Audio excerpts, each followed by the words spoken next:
Welcome back to the United Pubcast, the podcast of the official Man United Supporters Club.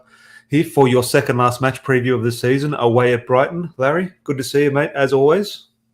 Yeah, mate, pleasure. Happy Friday Eve to you and to all the listeners. No, definitely. Just say good day to some patient listeners in the live chat. Josh, always good to see you, mate.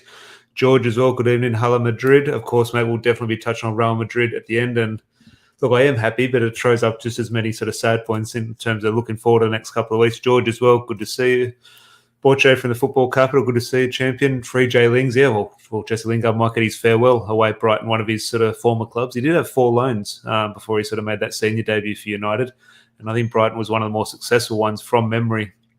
And Rob here as well. Evening, lads.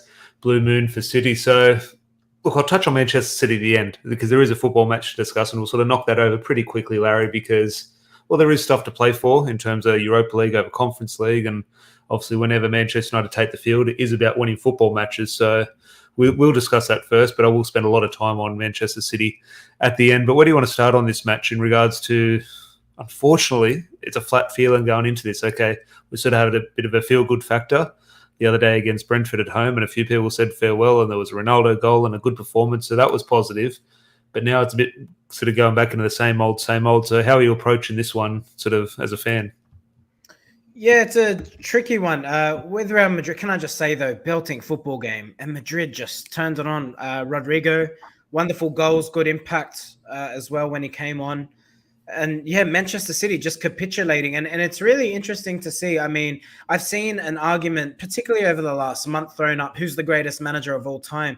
People daring to challenge the legacy of Sir Alex Ferguson as the greatest club manager of all time. Please, with all due respect, I mean, Pep Guardiola has been given the most expensive football team assembled in the history of world football. Just let those words sink in. The most expensive football team ever assembled in the history of world football. And he fails time and time again. I had this debate with a mate of mine, another Man United fan, and look, I join in the band. And look, we'll start on Manchester City. Why not? You brought it up, Larry. No, but in regards to Pep Guardiola, yes, football's football. In terms of it has to be played on grass, okay? Yes, he has invested huge, and he has ultimately failed in regards to winning the Champions League at Manchester City. Kick of the ball, okay? Would you blame Pep Guardiola for Manchester City going out in the last minute when they're 1-0 or have a 2-goal lead going into injury time against Real Madrid? Personally, as a footballer, I don't blame that on the manager. I would look at a sort of player's point of view in terms of you have to see that through. Now, ultimately, he has failed without Lionel Messi in European competition, but you do look at what he's done in the Premier League, albeit, as you say, with the most expensive assembled squad in sort of the history of football. So there is that caveat to add to it. But I think it's an interesting one because, in my opinion, look, I hate saying this, but you have to throw the two in the same category, Jurgen Klopp and Pep Guardiola. Who do you think is the better manager? Oh, you have to. I mean, that's a really difficult one to say, to be honest. I mean, yes, it's in terms of relative success, you have to say Pep Guardiola. So it's one of those ones where, look, I agree with what sort of where you're going, but it's one of those ones where, okay, we're saying, okay, he's the best manager in the world, but then we're labeling all these criticisms at him. And I just think it's just one of those ones where, yes, he could do better, no doubt, but ultimately, his record book speak for itself. Yeah, no, I agree with you. I just, at the end of the day, I don't think Jurgen Klopp gets the spending freedom that Pep Guardiola does. So in that respect, you know, removing the Liverpool the Liverpool aspect from the argument, I think Jurgen Klopp's done a fantastic job. They don't spend a lot of money, it has to be said, compared to United, City, Newcastle now, Arsenal, who spent the most this summer transfer window, and Tottenham, etc. So credit where it's due. I think Jurgen's done a good job. And that's why I think it's really hard to argue. If you're talking relative success, the way Pep has played and evolved his football, I mean, it's edge and edge. Like you could make an argument for both. So To be honest with you, I'll say Pep based on the success, obviously. But I think Jurgen's doing a banging job considering all the other mitigating factors that we don't see on the football pitch. Yeah, and unfortunately, there's a few shouts in the live chat here. Rob has gone Jurgen Klopp, and obviously bringing up his time at Dortmund as well. Did at Dortmund, has built an empire at Liverpool with a lot less money. But to be fair, Rob, if you're talking about Dortmund, he had 1 win out of 7 finals there. Which, yes, you can say, put your hand up and say he did well to get to those finals, but he did fall short at the final hurdle. a number of times. It's one of those ones where I saw a Liverpool fan putting on Twitter that Jurgen Klopp has now made, 3 finals in 5 years or something, and Sir Alex Ferguson made 3 finals in 27 years. But Sir Alex Ferguson also made 3 finals in 4 years. In that, I think it was it 3 finals in 4 years, was it? Would have been, yes. That 08 to 2011 period. But there's a few shouts, obviously, Borcho here from the football capital saying Pep over Klopp as well. So it's a never-ending debate, unfortunately, for those two clubs. But just my last bit on Manchester City before we do move on to, unfortunately, the red side of things. And Manchester United are now sort of shambles at the moment. But Clarence Seedorf, I saw an interview with him, and I just got the quotes here. And I've always gone along this line of thinking, especially with not defending Pep Guardiola, but looking at clubs like Manchester City and just saying there's something about them, in my opinion, that just holds them back, regardless of who they spend money on, whoever the manager is, whatever luck they have. There is something about that club that's ingrained in, I don't know, the DNA or the culture. And Clarence Seedorf here saying Manchester City, like PSG, lack a mentality. Real Madrid's mentality isn't something created in a year or 2 or even 10. It's about coming to a club where you know you're a part of something much greater than yourself. And do you go along that line of thinking where I'm thinking where Real Madrid, but a Manchester City and a PSG, one of these sort of state-owned clubs, there's something holding them back in Europe. And I do put it down to something like DNA and a sort of football heritage, as Jose Mourinho would put it. I think PSG and Manchester City are very different examples. I think PSG are actually more comparable to Manchester United. They've spent more or relatively the same amount of money, but you can see where I'm coming from on that. Lionel Messi was never a signing to improve the football side. Purely based on evidence, that's clearly not true. They were very attack heavy in terms of the personnel options. Where you'd argue they needed the investment was actually in the center of midfield, which they have been found out time and time again, and it inevitably was their undoing in the Champions League this season. So that's why I say they are similar to United in that respect, not really football focused. You look at Manchester City, brilliant football project. Granted, there has been times where they've spent ridiculous amounts of money, unjustifiably so. I look at the Jack Grealish signing as an example of that. But over the last 10 to 15 years, most of the signings have been astute, targeted, and beneficial to the football side. If I look at the team that was there before Pep came in, Tom, Raheem Sterling, Kevin De Bruyne, Sergio Aguero, Vincent Kompany, Yaya Toure, a lot of the nucleus of that side was already there. Yeah, no, definitely. Did you see the video of Sergio Aguero and Carlos Tevez doing their own watch-along? No, I didn't actually. If you haven't, go onto Twitter, or I'll post on the Twitter or YouTube or whatever, and it'll be on Instagram maybe as well. Carlos Tevez and Sergio Aguero doing a watch-along like this and watching the match, and their reactions when Real Madrid score those goals, absolutely priceless, and did put a smile on my face. But as I said, Larry, Manchester United do have a football match, so that's enough on Manchester City and all things City and Liverpool. Marcus Rashford, I think he's on the thumbnail today in regards to, he came out in the last couple of weeks, and there's always a story about Marcus Rashford and managers and future managers. And he did one Pochettino a few weeks ago, apparently, and now he's very excited to work under Erik ten Hag. I'm just thinking the situation he finds himself in, is this a simple is it a lazy argument to say he's almost on trial for the next 2 games? Like, does it come down to that, or is it a clean, he could drop a 2 out of 10 and Ten Hag won't bat an eyelid, Ten Hag's going to have a clean look at him next season? Or do you think it will come down to he really has to impress now? Because I think, as much as I've sort of wanted him out of the side for the past couple of months, I think he should almost be first name on the team sheet now. It's a really difficult one. Ultimately, Ralf Rangnick needs to pick a side that's performing in training and performing on form. We came here, was it last night, 2 nights ago, said it was arguably our best performance of the season. Well, if that's the case, I think you're going to have a difficult time dropping one Mata from the team, and you're going to have a difficult time, dropping anyone, really. The only dispensable one you could say was Alenga, but Alenga worked hard. He creates the goal for Bruno Fernandes. So it's a really difficult one. How do you drop someone after that level of performance? Difficult decision. I take your point as well around next season. Ralf Rangnick, I mean, all the commentary is he will be here next season. Sure, I can see your point. I'd be going with the status quo, mate. At the end of the day, he hasn't been performing. He's been awful. And other players have performed better than him in his positions. Bruno Fernandes, the new left winger. Let's go. Yeah, it will be interesting to see that Bruno Mata situation with like a Juan Mata or something, and with, okay, it's definitely, it's almost pretty much confirmed that players like Nemanja Matic and Juan Mata are going to leave. in my opinion, I know people are saying, no, we still have a lot to play for. In my opinion, it's over. I think we're guaranteed, no matter what happens, I think we're playing Europa League football next season. So in my opinion, the season is over, and that is where we can rotate. Now, I don't think you can throw the under-18s in this game because they've obviously got the FA Youth Cup final midweek. I think that the under-18s will feature in that last game against Crystal Palace or the under-23s or whoever against Palace next week. So I don't think this is the game for them. But I also look at it and just think, well, from a selfish point of view with one matter, I want him to finish on that high at Old Trafford because there's a real possibility, in my opinion, that we lose one of these games to Brighton or Palace. I don't want to see one matter involved in that. I think he had his send-off. Nemanja Matic had his send-off. We had Jesse Lingard and everyone moaning that they didn't get it. Now, ideally, or Jesse Lingard's not going to get an ideal send-off now, but you can give him minutes, you can give him a game. So this is where I'm thinking, if the season is over and you can't play the kids and you don't want to play a one matter or Nemanja Matic because they had their time in the sun, I just think this is a time where I throw a Rashford in, I throw a Jesse Lingard in. If Eric Bailly wants a couple of minutes, I'll throw an Eric Bailly in.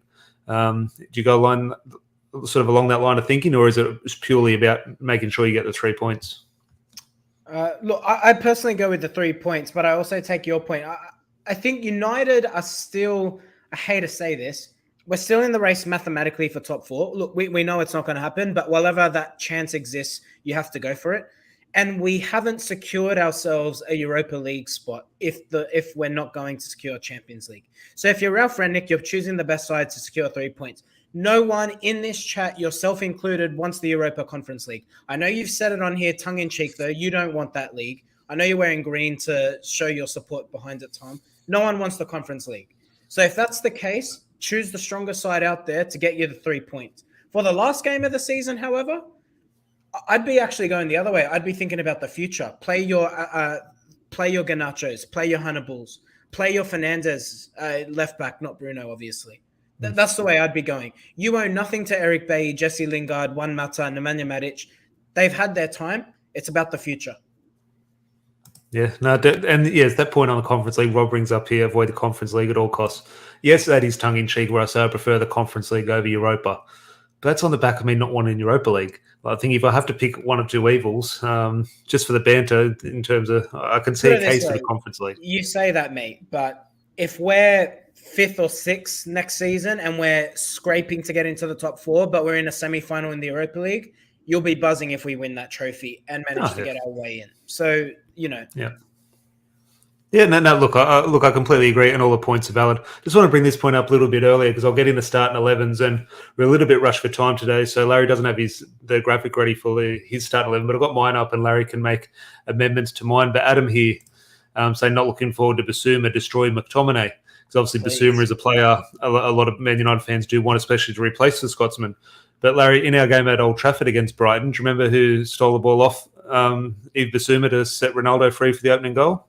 It was McSauce. Can I say on Basuma, he is a good player. Yeah. I'm not sure he's one of those where you put him into a better side. I'm not sure he performs up to the level. Let me know in the live chat because I'm about to say pretty much the exact same thing. So let us know in the live chat if this is a overreaction and I'm sort of a little bit naive. Just to give you a bit of a Morgan Schneiderlin feel to it, because I remember Morgan Schneiderlin was prime Andrea Pirlo every time he walked onto Old Trafford pitch for Southampton. He destroyed United for years playing for Southampton. Maybe not years, but 2 years. I remember he's man of the match at Old Trafford on 2 occasions. What a play. Go get Morgan Schneiderlin. He is the answer. He's the next big thing in the Premier League. We went and got him for big money. He goes down as potentially one of United's worst signings. Yeah, he hits me a little bit of big fish, small pond. Now, how do you differentiate? It's just the character, the personality. Like if I look at a Declan Rice to me looks ready for the next step. He looks like someone who walks into that United midfield, can hold his own, can demand a level of respect from his teammates. Basuma doesn't strike me as that sort of character. I don't look at it when he plays. I don't see that striker leadership. Can I say, though, Tom, we can very likely end up with egg on our face. If you remember N'Golo Kante at Leicester, I remember the exact same commentary around him. He goes on to Chelsea, absolutely blitzes it, and is a major reason of them winning the Premiership the next season. So we'll never know. But in my personal opinion, I'm not convinced yet. Yeah, Ryan here saying, not going to lie, I'd be disappointed if we signed Basuma. And Borcho sort of bringing up the thing that a lot of people do forget, Basuma still has that court case. So it'll be interesting. Obviously, Man United have their own issues with a certain player, so I think they sort of want to stay sort of clear of any potential drama like that. But I'll bring my 11. And look, I did this morning, so I don't know what 11's coming up. Who knows what I've put in my starting 11. But I'll bring it up here. And look, this is I obviously want to play as many young players as possible, but obviously the under-18s do have their FA Youth Cup final next week, so I don't expect there's probably a decent shout for Hannibal to be in there, because Hannibal obviously won't play in the FA Cup Youth Final. So I'm just thinking maybe I could potentially include him. But Ronaldo, I think, has to play in regards to where our goals come from, and he obviously wants to play your best player up front. He can still obviously not win the Golden Boot, but let him get as many goals as possible. I think Rashford is... Oh, yeah, no, who knows? I saw your tweet saying hope Mohamed Salah dislocates his shoulder properly this time. I'm in full agreement with you. Thank you. I was getting a bit of there was a bit of tears in the comments there, but no, it was very tongue in cheek. I'll definitely be tuned into the Champions League final, unfortunately, and yes, with the white Real Madrid shirt. Look, I think Rashford does need to play. I just think he needs that chance to sort of give some type of hope to the new manager and Erik ten Hag to show that he could potentially be in his plans. So that puts Bruno in the middle. As I said, with one matter, should be first name on the team sheet in regards to rewarding performances and sort of giving yourself the best chance at 3 points. However, from a selfish point of view, I want him to go out on that high, because away at Brighton is a place I assume we sort of quite often sort of struggle with, and same at Crystal Palace. I think let the other players lose there. I want the players like that sort of right off into the sunset sort of thing, and the players who'll put ourselves in this hole in regards to the players that are out there this season, let them go to Brighton, let them go to Palace, let them get us out of there. I think Fred McTominay, a lot of people dislike that, and we obviously have huge questions about that, but I think it's time to reunite those two together, get them back on the pitch, see what happens. And the back four pretty much picks itself. I wouldn't mind seeing Wan-Bissaka come in, but at the end of the day against Brentford, Diogo Dalot had quite a telling impact on the game. So I think it is hard to drop him. So you're the manager. What changes are you making from my 11? Yeah, I'm not going Fred McTominay. I think the brilliance of the Brentford performance was the fact that we had two genuine footballers in the midfield, which we've lacked all season. So I'd actually be keeping Matic and I'd be keeping Mata in this team. I'd be dropping McTominay for this one. I think it's Fred's opportunity to get some football. I'd be deploying Matic in the 6, and I'd be allowing Fred to play in that 8 position where he has thrived at times this season, particularly under Ralf. I'd play Bruno in that inverted left position like he did against Brentford, and I'd absolutely be playing Juan Mata. I think he showed in these sorts of games, let him play with the football. Don't fix what's not broken, Tom. Yeah, no, look, you're not going to sort of hear any arguments from me to not play Juan Mata. Of course, I do want to see him play. I just think it was such a good moment, in my opinion. Him being man of the match, getting the standing ovation, and obviously a bad performance or a bad result against Brighton's not going to ruin that. But the season is over for me, so I just want that sort of lasting image. But good to see John Silk, good mate of ours over from Germany, has been on the podcast a few times before. Good to see you as always, mate. Just a question here from George, unpopular opinion. How can you start Rashford? He looks lost. Mindset doesn't change in 1 week, takes months and needs to knuckle down in the offseason. Look, George, I couldn't agree more. Rashford doesn't deserve to play, and I don't want to see him be rewarded with a start off the back of what he's producing at the moment. However, Sancho's not there. I don't think you can play the kids because they're obviously preparing for the FA Youth Cup final. I think Alanga deserves a start. Yes, you could put someone out wide, whether that be Bruno Fernandes or switch Alanga to the left and Juan Mata on the right. Maybe even a Jesse Lingard on the left. Maybe that's potential. Can I call you out, Tom?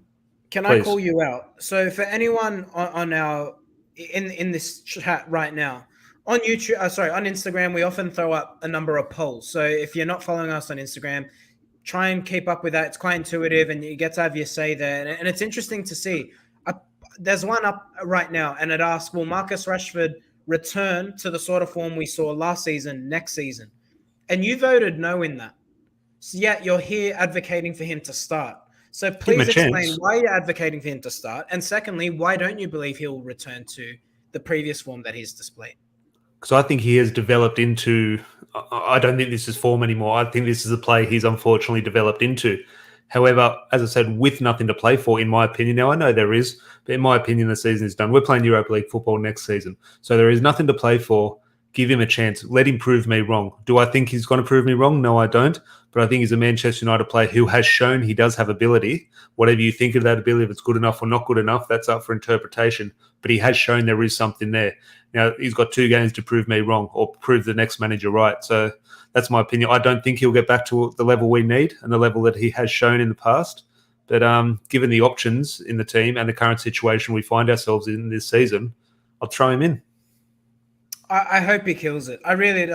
There is nothing worse than seeing Rashford in an awful rut of form. I actually think, Tom, he'll come out the other side of this. I dare say, and look, maybe it's a bit more hard over head, if you like. I think he'll come out next season absolutely smashing it. I would not be surprised if he turns it around and has his best ever season for United in terms of goals and assists. Would not be surprised at all. He'll be interested to see. Look, and he'll obviously dominate the headlines as soon as that man comes in, Ten Hag. But Alex here saying Rashford and the greater team need an off-season off, mainly to rest, but to get their heads right. And yes, I think it's one of those ones where us fans are always saying, can we get the season to end? I think, unfortunately, the players have been in that exact sort of mindset. And not understandably, but you can kind of understand it because it has been so bad for the players. They're definitely so along that line of thinking. John here, a bit of a question. Anyone know where Matic and Mata are going? Mata to retire? I don't think Mata will retire, neither Nemanja Matic. It'll be interesting to Nemanja Matic. Mata retiring. He could potentially look 34. I don't think he'll retire. I think potentially he'll go back to Spain. He's obviously got those ties with Oviedo. I don't think he'll go to Oviedo now. I don't know if they're even in the top league in Spain, but he obviously has those connections. He did obviously try to get that move to Real Sociedad in January, which fell through. There's potential for MLS for one matter. Even I've heard one or two sort of people quite close to certain clubs in the A-League that he's definitely not coming to the A-League, but they're just sort of on one of those names where they sort of throw around for a marquee for a guest stint. So I think that's more likely the MLS, but I'd like to see him stay in Spain somewhere. I think he'd go to a top team in Spain, whether that be Villarreal or a Sevilla, and I think he could kill it there. Maybe he goes back to Valencia. Who knows? And a few people are saying Mata to Spain in the live chat. Nemanja Matic, I don't know. Would he go back to Serbia? Is that something, or does he go back to Portugal? Obviously, was it Portugal before he went to England? So that's an interesting one. I could see him in Italy. I could see him. Italy's a shout. Yeah, and I think he'll go to an Inter or some like a decent side, and I think he'll play well. Yeah, look, I hope both continue to play. Reuniting with Mourinho, that's a good shout, Adam. Yeah, George saying the same thing. That's a good shout. Definitely. Yeah, Italian football you would think would suit the Serbian. Now, anything else sort of match related that I missed in regards to starting 11s or news before we get a score prediction? Not really, mate. It's just it's really interesting. Well, what is interesting is there's a few reports now. It seems it's hitting home. Ronaldo looks like he will stay, which I don't think either of us are surprised by. But how do you feel about that news if it's true? Look, I'm not saying like I'm over the moon, like taking the shirt off and celebrating, but ultimately I am very happy. I want him to stay. Now we can make a football discussion and say no, that's the wrong decision, but I could quite easily make a football discussion saying it's the right decision. But ultimately it is still someone, as I said, and people are very bored of hearing it, but we waited 12 years for him to come back. I'm going to enjoy these 2 years. No matter what he dishes up, I'm just going to enjoy it. And ultimately, when you do look back at it, yes, there are concerns in regards to how his impact on and off the field has impacted other players, but ultimately he's been very good. Now, we're not in a position to be letting our better players go. We need to be keeping our better players, and Ronaldo is by far one of our better players. Can I say I was really split on the Ronaldo situation, and I've come on here and I've made arguments for him staying, and I've also come on here and made arguments for him going. But the reason I've gone so strongly now into the staying category, one, Mata's performance with Ronaldo the other night, I think that for me solidified why he should stay. The fact that he has managed to score the amount of goals he has in a team that has, well, to be frank, got a real lack of genuine footballers. And I mean that in terms of a technical ability. You just saw what he could do with the likes of Matic. Well, Matic provided him 2 assists in back-to-back games. And then you had Mata providing him almost an assist in the Brentford match. So I just think if you can provide him with a midfield that can actually create genuine opportunity for him, he'll thrive, man. He is the furthest thing from the issue. He drives and demands excellence. If that's the issue, then let me live with that issue for the rest of Manchester United's time, please. This question here, and I think we answered this at the start of the season when Ronaldo came in. We said, what would be a good season? And I'm sure someone could go back and find what we said. I assume it was around sort of the 20-25, maybe a 30-goal a season will be winning trophies, but hoping he'll score around 25 goals a season for a good season. So, and I think is he on track to do that? He scored maybe just over 20 goals, has he? I know he has 17 or 18 in the league. So I assume he's on around 23. So look, ultimately, if he stays on 23, I'd say a good season. 24. For a 37-year-old, now 38-year-old, whatever, however he's played. Good. So he's done very well. under Eric Ten Hag, it'll be interesting. It'll all come down to the minutes in regards to how many minutes he plays. I think if he plays relatively the same as our first choice striker, you would think if Eric Ten Hag gets his system across, we'll create a lot more chances. And if we create a lot more chances for Ronaldo, I think he'll score a lot more goals. Now, that's not to say he's going to go back into his days where he scores 40 or 50 a season, but I think he'd probably go along the lines of scoring about the same amount of goals. And John here, I was going to bring this one up here, thought he was going to do the 99 Giggsy celebration. But no, that is for when we qualify for the Conference League. The shirt will come off because I'll be the only one excited about the Conference League. His chest is as furry, John, I'll tell you that much. As you know. But another one here, Alex here saying Eric Ten Hag did wonders with Hala. Yeah, I think that's what a lot of people sort of have gone back to in regards to what type of striker does he want. And I think a lot of us remember Sebastian Hala from his West Ham days. And he's not someone who sort of resembled or represented sort of great technique and sort of high press and energy sort of thing. He's almost that old-fashioned from what we saw at West Ham, that sort of old-fashioned target man. Now, Ronaldo doesn't play a target man style of football, but in regards to lining up 11 on a bit of paper, he almost is that target man. So I think that is why there is a little bit of hope for us with Cristiano Ronaldo under Eric Ten Hag. But I think the first couple of pre-season games, and we'll be fortunate enough to watch them in Melbourne live, Larry, I think that'll tell us a lot by what Eric Ten Hag will sort of want to sort of implement on this team. Yeah, absolutely. Really looking forward to it. And I think it's really good that we'll get that insight in Melbourne because that's where the early work starts. And even if the football's not perfect, which we weren't expected to be, we'll at least start to see, how are the players buying in. I'm excited by it, Tom. And we have every right to be. And can I say, it's something we haven't really spoken about here. What's happening off the pitch? Can I give a bit of a rap to Richard Arnold, who has seemingly done more in the space of 3 months than Sir Ed Woodward managed to do in 8-9 years in charge. Credit where it's true. He's revamped in terms of the recruitment. You got the two leading, who was it? Marcel something or other, and Marcel Belt. And who was the other gent? Jim Lawler. Both leaving. Matt Judge has resigned, who clearly was a clear crony, if you like, of Ed Woodward. So I think this is a really good opportunity for United to rebuild, to give football. And the biggest thing of all this, John Murtagh. Now, of course, we don't know his standing in the game, but credit where it's true, Richard Arnold, according to a lot of reliable sources, is allowing him to run the football department. So credit where it's true. He's doing the right things. Yeah, definitely. And Josh has obviously got a season ticket back in Manchester. Will be happy that he's also, I don't know what role Richard Arnold played in it, but must have got a little bit of a victory and sort of fixed that auto cup scheme. So there's a lot of season ticket holders, which they've been fighting for years to sort of overturn. So a lot of season ticket holders are very happy today back in Manchester. And there's a comment here from Alex saying about the Greenwood situation when he's coming back. Look, who knows? The latest story is it's going to be on hold till June or July. And I assume in June or July, we're going to get another story saying it's on hold till October, November. It is going to drag, and all we can do is sit and wait. And I hope it gets resolved one way or the other and we can move on. Just a messy situation that I don't think is going to go away, unfortunately, anytime soon. But it just does about wrap up the podcast in regards to a match review. Score prediction, Larry? Brighton away. I think I'm hoping for a positivity, but it just smells like a 1-1 draw to me. I saw Ralf Rangnick talk about Maguire potentially playing part. You know what? The biggest takeout out of the Brentford game, the defense looked assured.